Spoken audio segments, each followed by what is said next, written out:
Assalamualaikum warahmatullahi wabarakatuh. Shalom, Om Swastiastu, Namo Buddhaya, salam kebajikan, Rabi pun.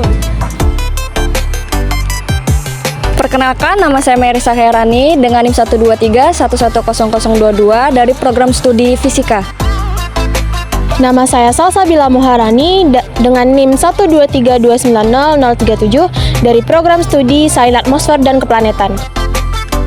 Nama saya Khairunisa Maharani dengan NIM 123450071 dari Prodi Sains Data.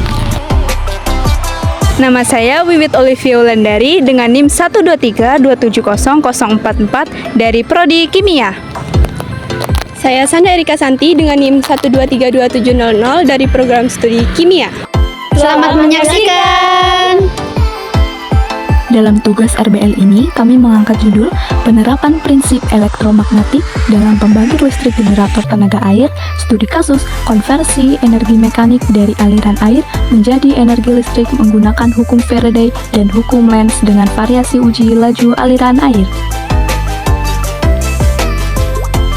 Alat hidroelektrik menggunakan tenaga air untuk menghasilkan energi listrik melalui energi mekanik yang dihasilkan oleh turbin dan generator akibat aliran air. Alat generator sederhana hidroelektrik terdiri dari sumber air yang mengubah energi potensial menjadi energi kinetik, turbin untuk mengubah energi kinetik air menjadi energi rotasi, generator yang menghasilkan listrik dari gerakan rotasi turbin, pengatur tegangan untuk menyesuaikan tegangan listrik, dan stop kontak untuk mengalirkan energi. Berikut alat dan bahan yang kami gunakan dalam membuat generator hidroelektrik. Yang pertama ada lem tembak, trafo, plastik mika, nampan, kabel, stik es krim, papan kayu, terminal kecil, tali karet, tutup botol, kawat tembaga, magnet, gunting, gergaji, paku, styrofoam, penggaris dan spidol. Selanjutnya adalah cara pembuatan generator hidroelektrik. Pertama-tama, potong papan kayu menjadi beberapa bagian dengan gergaji.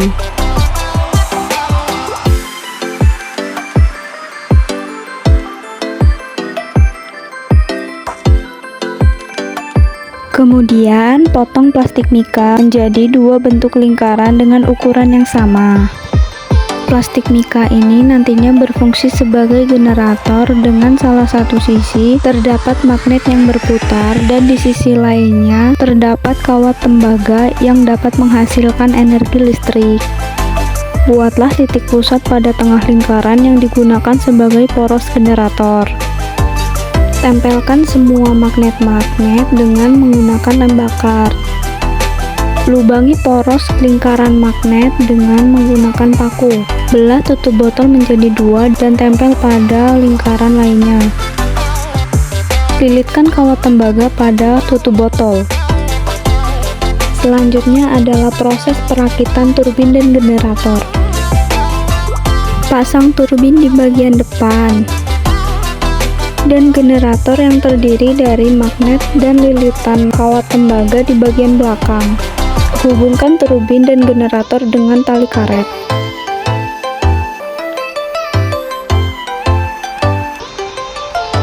Selanjutnya, rakit terminal dengan kabel yang terhubung dengan trafo. Hubungkan kabel trafo yang lainnya dengan lilitan yang terdapat pada generator. Inilah penampakan alat generator hidroelektrik yang sudah jadi.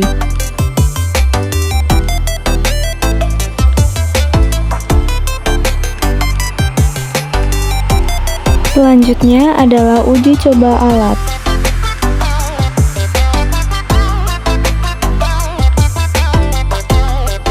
Untuk menentukan besar tegangan listrik yang dihasilkan oleh alat generator hidroelektrik ini, kami menggunakan aplikasi Ampere yang dapat di-download di Google Play Store.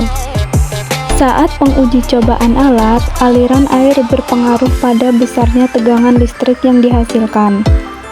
Aliran air yang kecil menghasilkan tegangan listrik yang kecil, sedangkan aliran air yang besar menghasilkan tegangan listrik yang besar pula. Dilihat dari rekaman di atas, tegangan listrik yang paling kecil bernilai 3,892 volt.